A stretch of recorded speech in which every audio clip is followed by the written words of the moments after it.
and most importantly, thank our distinguished colleagues for their contributions and opposition to the idea of increasing electricity tariff at this time due to the current cost of things across the country and the sufferings of people. And Nigerians are very worried about the following increases in products across the country, and urge the Committee on Power to work closely with the Minister of Power to ensure that the resolutions of the Senate are respected in order to ameliorate and reduce any contemplated suffering on consumers of electricity in the country. In view of the prevailing situation in our dear country, we all do not need anybody to tell us what the situation in the country is all about.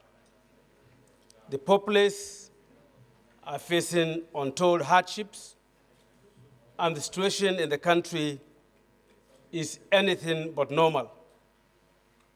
And removal of any subsidy, not to talk of electricity subsidy, will be more than adding petrol to fire. The situation in the country do not allow for even a contemplation of that. So when I heard the Minister of Power talking about that removal, I don't know his why, but I believe that is ill-timed, is insensitive to say the least, and therefore there is the need for the Senate to rise to this occasion and intervene. Let wisdom prevail in the governance of this country.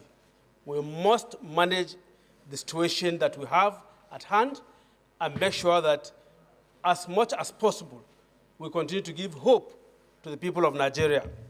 Our Senate should note with the greatest dismay the plan to increase electricity tariff by the relevant statutory authority in gross disregard of increased economic challenges with attendant widespread poverty and high cost of living. The Senate might note that the Honorable Minister of Power was reported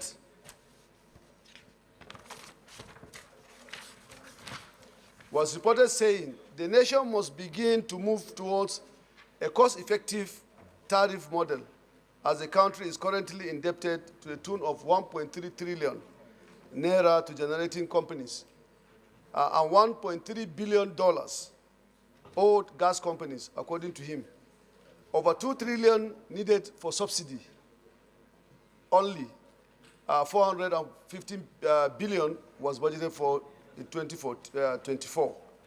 The Senate might further note that the same electricity businesses are collecting money from customers for services not rendered, when they have not added anything to the equipment they inherited from PHCN. Communities buy transformers to replace damaged ones, in addition to overburden bills and arbitrary estimates for unmetered customers.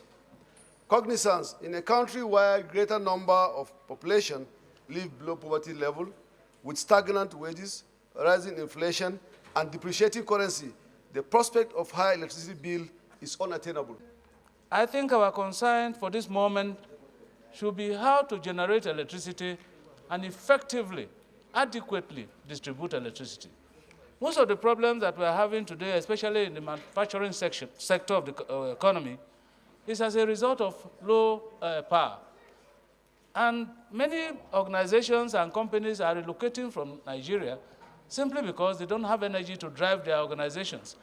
And so, Mr. President, I support this motion, and I want to say that this Senate should resolve again, like the Senate did in the 9th Senate, that the desire to raise electricity should be put on hold until the distribution of electricity is adequate and proper. Mr. President, let me also say that this issue of subsidy removal has become a very serious matter, and we must be very careful how we handle it.